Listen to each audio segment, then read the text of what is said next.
इस वीडियो में हम जिस ड्रग का रिव्यू करेंगे वो फाइजर फार्मा की एक प्रोडक्ट है M1T और इसके अंदर टैबलेट्स होती हैं 100।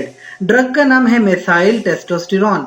दरअसल क्या होता है कि जो टेस्टोस्टेरोन वो एक मेल सेक्स हार्मोन होता है, जिससे मुराद ये है कि जब एक मेल जो है 13 से 14 साल का होता है तो जो उसके सेकेंडरी सेक्सुअल कैरेक्टरिस्टिक्स हैं, जैसे चेहरे पे दाढ़ी के बाल आ जाना, इसके अलावा टेस्टिस की डेवलपमेंट होना, स्पर्म्स की प्रोडक्शन होना, ये सारे काम टेस्टोस्टेरोन हार्मोन खुद करके देता है। अब अगर किसी पेशेंट को प्रेस्क्राइब की जाती है मेथाइल टेस्टोस्टेरोन या M1T की टैबलेट्स, तो इसका मतलब ये होता है कि उस पेशेंट के अंदर जो टेस्टोस्टेरोन हार्मोन के लेवल्स हैं वो कम हो गए हैं। ऐसे हार्मोन के लेवल कम होने का मतलब क्या होता है कि एक तो प्यूबर्टी थोड़ी डिले हो जाती है। जिस बच्चे ने 14 साल की उम्र में प्यूबर्टी में जाना है वो 17 साल की उम्र में प्यूबर्टी में जाता है। इसका नुकसान क्या होगा? एक तो टेस्टिस प्रॉपर डेवलप नहीं होंगे, स्पर्म की प्रोडक्शन प्रॉपर नहीं होगी, जिससे आगे जाके मैरिटल लाइफ में प्रॉब्लम्स आ सकती हैं, बच्चे पैदा करने के लिए प्रॉब्लम आ सकती है। इसके अलावा social life, personal life, quality of life बहुत ज्यादा डिस्टर्ब हो जाती है। ऐसी प्रॉब्लम्स को सॉल्व करने के लिए फिर M1T की टैबलेट्स प्रेस्क्राइब की जाती हैं। दरअसल मैं आपको कुछ डिजीजेस बताता हूं, जैसे एंड्रोजन डेफिशिएंसी। ये एक डिजीज है। एंड्रोजन मेल हार्मोन्स होते हैं। अब अगर इसकी डेफिशिएंसी हो गई है तो आप मिथाइल टेस्टोस्टेरोन जो कि 10 mg में आती है ले सकते हैं। टोटल डोज 10 mg से लेकर आप 50 mg यानी दिन में चाहे 5 टैबलेट्स भी ले सकते हैं, जैसे भी आपको आपका डॉक्टर प्रेस्क्राइब करे।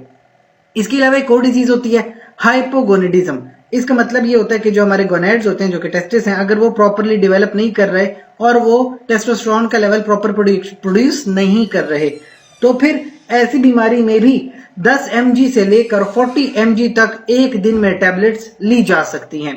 एक और बीमारी होती है पोस्ट प्यूबर्टल क्रिप्टोरकाइडिज्म। अभी क्रिप्टोरकाइडिज्म ये होता है कि जब एक बच्चा 14 से 15 साल का हो जाता है और उसके टेस्टिस डेवलप नहीं हो रहे या वो अपनी पोजीशन पर नहीं आ रहे, तो ऐसी प्रॉब्लम्स को क्रिप्टोरकाइडिज्म कहते हैं।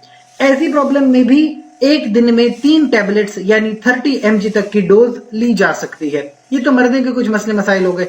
खवातीन में भी, जिन खवातून को ब्रेस्ट कैंसर है और वो ट्रीट नहीं हो रहा, सर्जिकली ट्रीट नहीं हो रहा, यानी सर्जरी पॉसिबल नहीं है, तो ऐसी कंडीशन में भी टेस्टोस्टेरोन ड्रग्स दी जा सकती हैं, लेकिन उस कंडीशन में डोज थोड़ी ज्यादा होती है। 50 mg से लेकर 200 mg तक एक दिन में डोज दी जाती है। कुछ लोगों की शिकायत भी हैं कि जब वो इस टैबलेट का इस्तेमाल करते हैं तो उनका जिस्म फूल जाता है, पानी जमा हो जाता है, जिल्द पर बहुत सारे दाने निकल आते हैं। प्रायपिज्म मर्दों में होता है, खवातीन में जो मेंस्ट्रुअल साइकिल है वो बहुत ज्यादा डिस्टर्ब हो जाता है। छोटी छोटी बातें तो होती हैं, लेकिन कुछ मेजर साइंस में आपको बताऊं कि अगर तो मर्दों में प्रोस्टेट कैंसर है तो कतई इस ड्रग का इस्तेमाल नहीं करेंगे।